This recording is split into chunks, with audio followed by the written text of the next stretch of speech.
तो इसी प्रकार परमात्मा कहता गोता मारू स्वर्ग में जा बैठूं पाताल,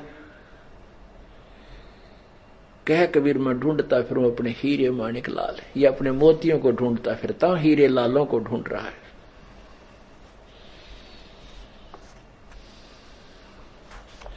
मन सोचत रामानंद ये बालक नहीं कोई देव।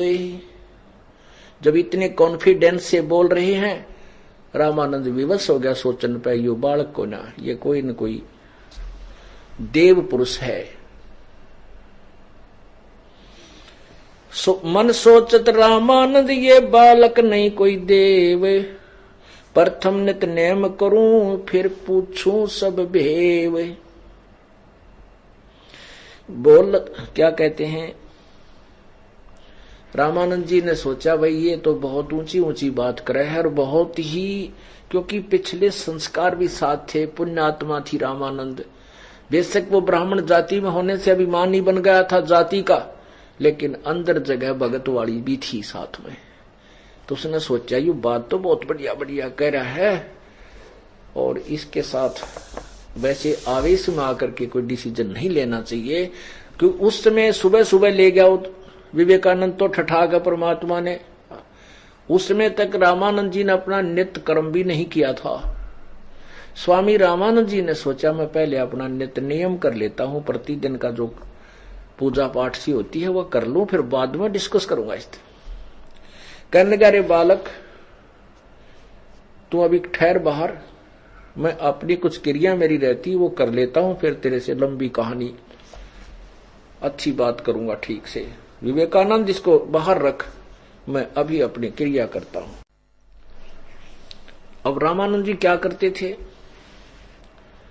वैसे तो कहते थे कि मूर्ति पूजा नहीं करनी चाहिए, मूर्ति रखते थे लेकिन वो पूजा स्वयं नहीं करते थे, उनके शिष्य भले ही वो करते थे। वो क्या करते थे, स्वामी जी क्या करते थे कि भगवान शिव जी विष्णु की मूर्ति बनाते थे कल्पना करके, ऐसे जैसे अभ्यास कर दिया था उन्होंने ध्यान में।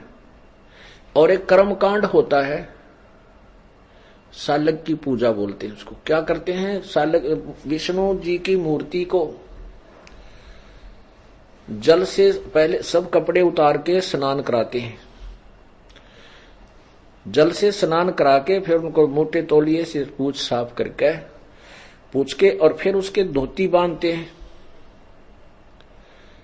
और फिर तिलक लगाते हैं वैष्णो साधु वाली, और एक मनिये की कंठी गले में माला डालते हैं, और ऊपर मुकुट रख देते हैं। तो मुकुट लास्ट में रखा जाता है, और उस दिन मुकुट रखने के बाद मुकुट फिर उतारते नहीं नेक्स्ट डे तक।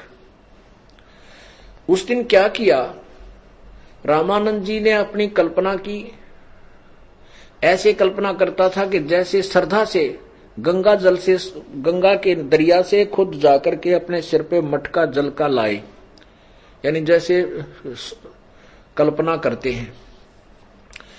और फिर भगवान विष्णु जी की जो काल्पनिक मूर्ति थी मन में जैसे सौपन देखा करें, कपड़े उतारे, भगवान को एक तसले में को अच्छे बड़े पतीले में रख करके उनको नवाया, स्नान कराया, फिर बाहर अपने उनको यथास्थान आसन पर खड़ा करके मूर्ति को, काल्पनिक मूर्ति फिर उनको धोती बांध दी,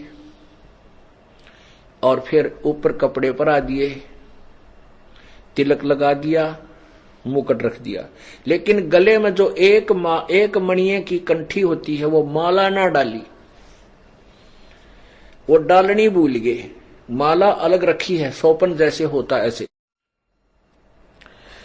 अब यदि उन्होंने सोचा कि भाई आज तो बहुत बड़ी गलती होगी, माला नहीं डाली भगवान को, तो पूरी क्रिया नहीं हुई, परमात्मा का पूरा श्रृंगार नहीं हुआ, तो माला कैसे डालूं।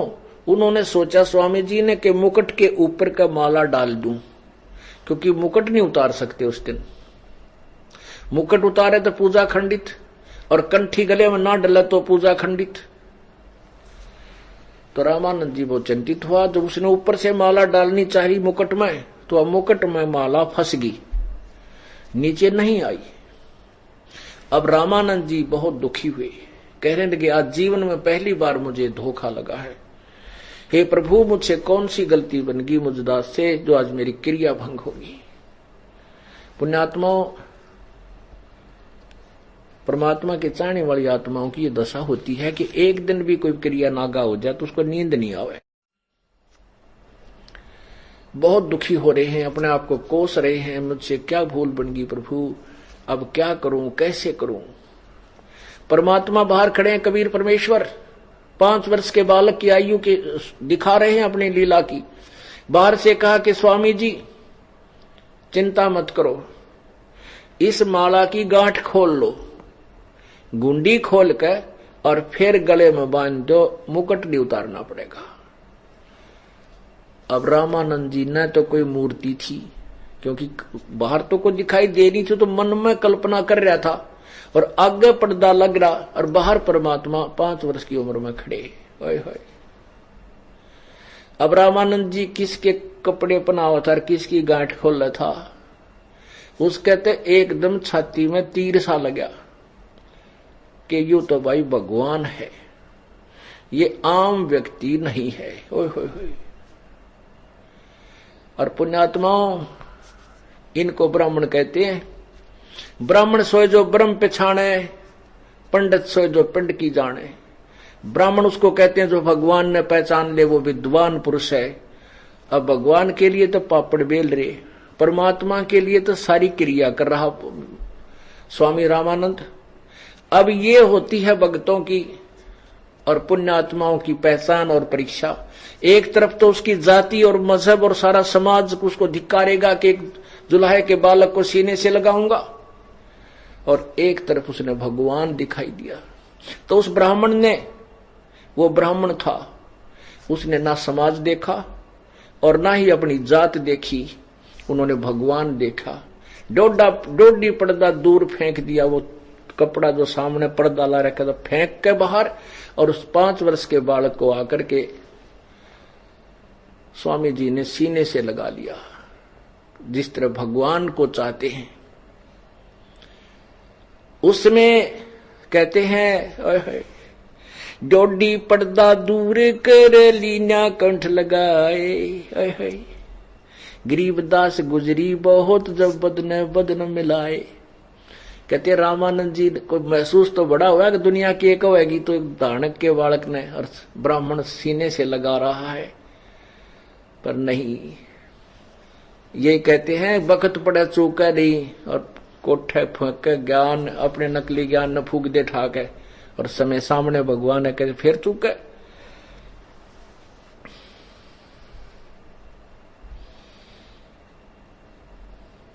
अब क्या कहते हैं, बोलत रामानंद जी हम गड़बड़ा सुकाल, गरीबदास पूजा करें वो मुकुट फही जदमाल।